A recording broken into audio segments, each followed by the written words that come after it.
The breaking point, the grand Nexus station, hung in space like a massive jewel, its crystalline spires catching starlight from a dozen nearby suns. For 4 centuries, this had been the center of galactic civilization, where 1,000 species gathered to debate, trade, and shape the future of the galaxy. Today, Ambassador Sarah Chen walked through its gleaming corridors, knowing it might be humanity's last day as part of this grand experiment. Her heels clicked against the polished floor as she made her way to Assembly Hall 7, accompanied by Admiral Marcus Vale and Dr. Zara Kim. The Admiral's uniform bore the scars of countless battles fought for alien causes, while the Doctor's tired eyes reflected decades spent healing alien wounds and solving alien problems. Behind them walked a small army of human diplomats, scientists, and military officers, all carrying the weight of their species' hopes. The assembly hall stretched before them like a vast amphitheater, its seats arranged in concentric circles that rose toward the domed ceiling. Representatives from the major galactic powers occupied the front rows, their various forms creating a tapestry of evolved life. The Kelthani sat in their temperature-controlled pods, their crystalline bodies refracting light in patterns that indicated mild interest. The Vorthok delegation clicked and buzzed in their insectoid language, compound eyes fixed on the human party with what Sarah had learned to recognize as barely concealed contempt. At the center of it all sat High Arbiter Kelter of the Drachma Republic, his massive reptilian form draped in robes that cost more than most human colonies earned in a year. His yellow eyes tracked Sarah's movement as she approached the speaking platform, and she could see the calculation behind his gaze. To him, she was not a representative of a sovereign species, but a clever animal that had learned to speak. Sarah placed her hands on the speaking podium and felt the familiar tingle as the universal translator system engaged. Her words would now be heard by every being in the hall and broadcast to billions more across the galaxy. She had practiced this speech 100 times, but the weight of the moment made every word feel like a stone in her throat. Honored representatives of the Galactic Assembly, she began, her voice carrying clearly through the vast space. I stand before you today not as a supplicant seeking favors, but as the voice of humanity making one final offer of partnership. A ripple of what might have been amusement passed through the assembled delegates. Sarah felt Admiral Vale shift slightly behind her, his military training keeping him still despite what she knew was burning rage at their casual dismissal. For 400 years, Sarah continued, humanity has sought to prove itself worthy of full membership in this galactic community. We have fought your wars, defended your colonies, and solved problems that your greatest minds declared impossible. We have shared our knowledge freely while asking only for respect in return. She paused and looked directly at High Arbiter Kelter. Today, I offer something unprecedented. Humanity will freely share our breakthrough in quantum consciousness. Transfer technology that can back up and restore any sapient mind. We offer our perfected terraforming process that can transform dead worlds into paradises in mere months, not centuries. We offer our medical advances that have eliminated aging and most diseases from our species. The silence that followed was not the silence of consideration, but the silence of predators deciding if prey was worth their attention. Dr. Kim stepped forward slightly, her scientific mind probably calculating the value of what they were offering. It represented centuries of human innovation and could revolutionize galactic civilization overnight. High Arbiter Kelter finally spoke, his voice carrying the lazy authority of absolute power. The human delegation amuses us with their persistence. You speak of partnership as if such a thing were possible between advanced civilizations and a species that crawled from their homeworld only yesterday in galactic terms. His words hit the hall like physical blows. Sarah felt her jaw clench, but forced her expression to remain neutral. The plan they had worked on for months depended on her maintaining control, no matter what insults were thrown at them. Your technologies. Kelter continued with a dismissive wave of one clawed hand. Our crude attempts to copy discoveries we mastered millennia ago. Your medical advances barely approach what our younglings learn in basic education. You are useful servants, nothing more. Prime Minister Vorthok of the Hive Collective rose from his seat, his chitinous form clicking as he moved. When he spoke, his voice buzzed with harmonic overtones that the translator rendered as mechanical and cold. The collective has analyzed human contributions to galactic civilization. While occasionally useful for manual labor and basic problem-solving, nothing humanity has produced represents genuine innovation. You are a young species with limited understanding of cosmic principles. You should be grateful for your current status as protected servants. Sarah felt something cold settle in her chest. Around the hall, she could see similar expressions on the faces of every major species representative. Not hatred, which would have been something she could work with, but casual indifference mixed with contempt. They truly saw humanity as nothing more than clever animals. Protected servants, she repeated slowly, letting the words hang in the air. Is that what you called the humans who died defending Kelthani colonies from the Void Swarm? Is that what you called the human engineers who rebuilt Drakmiran cities after the plasma storms? Is that what you called the human doctors who stopped the Crimson Plague that was killing your children by the millions?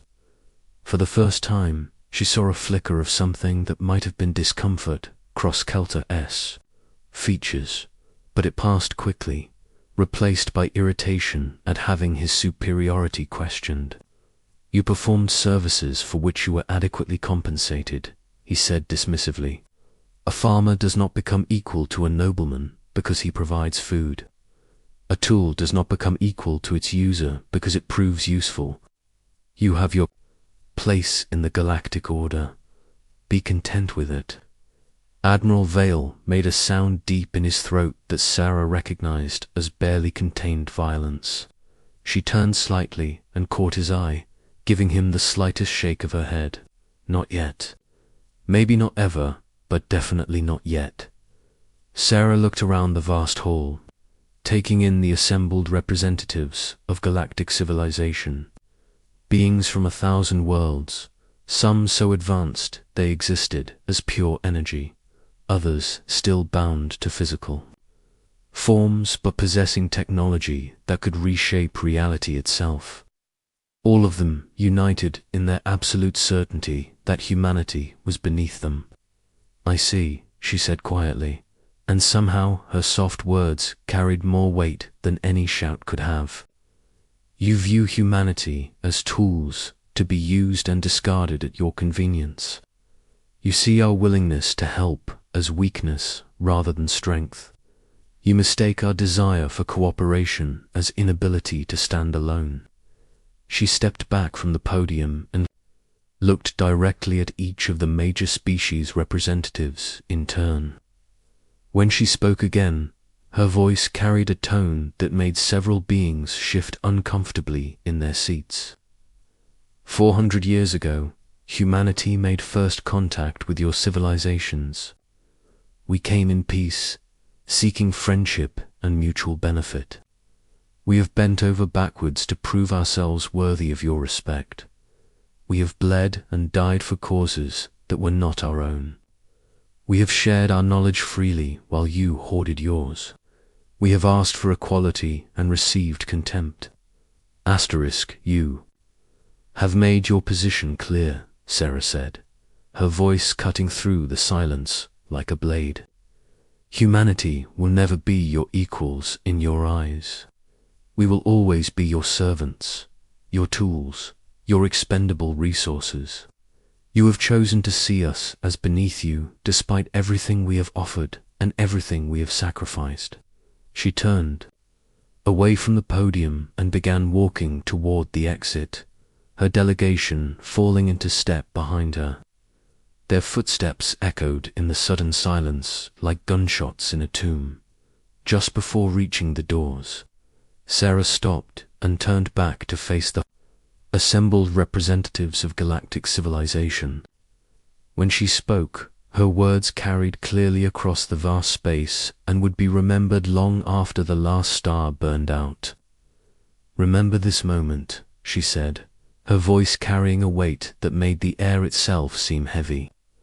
"Remember that we offered you partnership and you chose superiority. Remember that we extended our hand in friendship and you chose to slap it away. Remember this day when the lights go out, when your children cry from hunger, when your cities burn and your fleets drift, powerless in the void." She paused, and in that pause, the fate of galactic civilization balanced on a knife's edge. Remember this day when you realize that the servants you dismissed so casually were the only thing standing between you and the abyss. You chose this. You chose to see us as beneath you. Now you will learn what the galaxy looks like without humanity to hold it together. The doors closed behind the human delegation with a soft hiss that sounded like the last breath of a dying civilization. In the silence that followed, High Arbiter Kelter felt something he had not experienced in centuries: fear. 3 hours later, monitoring stations across the galaxy began detecting strange signals emanating from human space. One by one, human colonies went dark, their communications cutting out in perfect synchronization. Ships carrying human passengers simply vanished from sensor screens. Space stations, staffed by humans, powered down and went silent. Within 6 hours, it was as if humanity had simply decided to disappear from the galaxy entirely. And in the depths of space, ancient systems that had been running silently for centuries began to shut down. One by one, the reckoning 6 months had passed since humanity's dramatic departure from the Galactic Assembly, and High Arbiter Kelter stood in his private chambers aboard the Grand Nexus station, staring out at a galaxy that was slowly dying. What had begun as minor inconveniences had escalated into full-scale civilizational collapse, and no one could explain why. The first signs had been subtle. Communication networks that had operated flawlessly for millennia began experiencing delays and dropped connections. Transportation systems that had moved billions of beings across the galaxy started suffering mysterious malfunctions. Life support systems on remote stations began failing for no apparent reason at first. The galactic powers had dismissed these problems as temporary glitches. Their best technicians worked around the clock to identify and fix the issues. But for every problem they solved, 3 more appeared. It was as if the very infrastructure of galactic civilization was turning against them. Kelter's personal communicator chimed with an urgent message from Prime Minister Vorthok. The Hive Collective, normally the most technologically stable civilization in the galaxy, was experiencing catastrophic system failures. Their hive ships, massive vessels that housed billions of citizens, were losing power at random intervals. Life support was failing. Their young were dying. Similar reports flooded in from across the galaxy. The Kelthani crystal cities were going dark as their quantum processors shut down without warning. The Nexori Computational Collective found their greatest algorithms corrupting themselves, turning centuries of accumulated knowledge into useless data noise. Trade routes that had operated smoothly for thousands of years were collapsing as navigation systems failed and cargo ships drifted helplessly in space. Captain Alina Torres, watched from the bridge of the human stealth ship Defiance as yet another alien distress call echoed across the emergency frequencies. Her crew, hand-picked veterans of humanity's long service to ungrateful alien masters, worked at their stations with grim efficiency. Around them, the galaxy burned, and humanity watched from the shadows. "Ma'am," reported Lieutenant Jackson from the communications station, "we're receiving another priority transmission from the Drachmarone Republic. They're offering full citizenship rights to any human who will help them restore their planetary defense networks." Alina allowed herself a thin smile. "And what did we tell them the last time they made that offer? That humanity is unavailable for service at this time," Jackson replied, barely containing his satisfaction. The irony was perfect. For 4 centuries, humans have served as the invisible backbone of galactic civilization. They had maintained the systems, solved the problems, and fixed the errors that the so-called advanced species either couldn't handle or considered beneath their notice. Human programmers had written the code that kept everything running.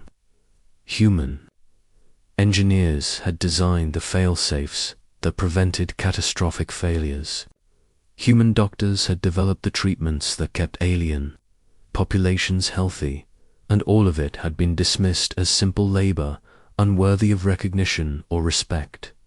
Dr. Zara Kim worked in her laboratory deep within the asteroid field that served as humanity's secret base of operations. Around her, teams of scientists monitored the collapse of galactic civilization with clinical detachment. Every system failure, every cascading breakdown, every desperate alien attempt to restore functionality was catalogued and analyzed. Status report on the Vorthok medical crisis. Elena's voice crackled through the comm system. Zara consulted her displays, watching as biological monitors across Hive collective space painted a picture of species-wide genetic breakdown. Their cloning systems are failing as predicted. Without the human-developed genetic stabilizers we've been secretly adding to their reproductive matrices, their population will crash within the next 2 years. It was the same story everywhere. The Kelthani's crystal cities were powered by human-designed quantum batteries that were now going dormant. The Nexri's computational network relied on human algorithms that were systematically deleting themselves. Even the great trade networks that connected the galaxy depended on human-maintained navigation systems that had simply stopped working. The aliens had been so convinced of their own superiority that they had never noticed the quiet humans working in the background, maintaining the systems that kept their civilizations functioning. They had seen only servants and tools, never recognizing that those tools were what held their entire society together. General Harrison Webb studied tactical displays showing the deployment of human assets across the galaxy. Unlike the random failures the aliens were experiencing, humanity's withdrawal had been carefully planned and perfectly executed. Every human had been extracted from their positions simultaneously, taking with them centuries of accumulated knowledge and expertise. "Sir," reported Colonel Sandra Martinez, "we're receiving increasingly desperate communications from multiple species. The Drachmarone Republic is offering territorial concessions. The Hive Collective is promising full voting rights in their councils. Even the Kelthani are discussing opening their most sacred crystal archives to human researchers." Webb nodded grimly. It was exactly what they had predicted would happen. The aliens' arrogance had blinded them to their dependence on humanity. But now that dependence was becoming impossible to ignore. Back on the Grand Nexus Station, High Arbiter Kelter convened an emergency session of the Galactic Assembly. The hall that had once been filled with confident, dismissive voices now echoed with panic and desperation. Representatives who had barely acknowledged humanity's existence 6 months ago now spoke of nothing else. "The pattern is undeniable," declared Prime Minister Vorthok, his chitinous form visibly agitated. "Every major system failure coincides with areas where humans were previously employed. Our computational models suggest that human involvement in galactic infrastructure was far more extensive than we realized." Kelter's yellow eyes scanned the assembled representatives, seeing fear where once there had been only arrogance. "Then, we must bring them back. Send delegations to human space. Offer whatever concessions are necessary. But the human territories remain silent and dark." Every attempt at communication went unanswered. Probe ships sent to investigate human colonies found empty worlds, their cities intact but completely abandoned. It was as if humanity had simply vanished from the galaxy, taking their knowledge and expertise with them. The truth was far more complex.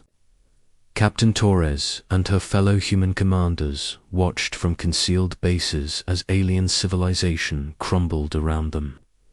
They had not abandoned the galaxy, but had withdrawn to hidden sanctuaries prepared over decades of secret planning. From these shadows, they observed the consequences of centuries of alien arrogance. "Ma'am," Lieutenant Jackson reported, "long-range sensors are detecting massive fleet movements from the Drachmaran Republic. Looks like they're attempting to force entry into the Sol system." Elena's expression hardened. "Show them why that's a mistake." The Drachmaran fleet that approached Earth's solar system was massive, representing the combined military might of their entire republic. They came not as conquerors, but as desperate beings seeking the salvation that only humanity could provide. Their ships were already showing signs of the systematic failures plaguing their civilization. But their commanders pressed on, driven by the knowledge that their species was dying. They never reached Earth. The fleet simply vanished from sensors as it crossed the heliopause, swallowed by defense systems that had been operating in complete secrecy for centuries. No shots were fired, no weapons detected. The ships were simply there one moment and gone the next, as if they had never existed at all. The message was clear. Humanity would not be threatened, coerced, or forced back into service. The galaxy had made its choice 6 months ago, and now it would live with the consequences. As news of the fleet's disappearance spread across the galaxy, the last vestiges of alien pride finally crumbled. The beings who had dismissed humanity as simple servants now faced the terrifying reality that those servants had been the only thing preventing total civilizational collapse. "People of the galaxy," came a calm, measured voice that every being recognized as belonging to former Ambassador Sarah Chen. "You stand at a crossroads of your own making. 6 months ago, you made it clear that humanity would never be considered your equals. You chose to see us as servants and tools rather than partners and friends. Across the galaxy, billions of beings listened in desperate silence. Now you see the result of that choice. The galaxy you thought you controlled was held together by the very beings you dismissed. The civilization you were so proud of existed only because of the knowledge and dedication of those you considered beneath you." Sarah's voice carried across space with the weight of absolute certainty. "Humanity offers you one final choice. Acknowledge us as true equals, grant full rights and representation to all human colonies, and establish a new galactic order based on mutual respect rather than arbitrary hierarchy. Do this, and we will consider returning to help rebuild what has been lost." The pause that followed seemed to last an eternity. "Refuse, and watch your civilizations crumble into dust while humanity builds something better among the stars. You have one standard galactic year to decide. Choose wisely. You will not get another chance. The transmission ended, leaving the galaxy in silence. High Arbiter, Kelter closed his eyes and for the first time in his long life, wondered if he had made a terrible mistake. In the darkness of space, humanity waited and watched, patient as the void itself, while their former masters faced the consequences of their arrogance. The galaxy had dismissed them as simple servants, but servants, as they were learning, could choose to stop serving, and without them, the mighty galactic civilization revealed itself to be nothing more than a house of cards built on a foundation of human dedication that had now been swept away. Asterisk.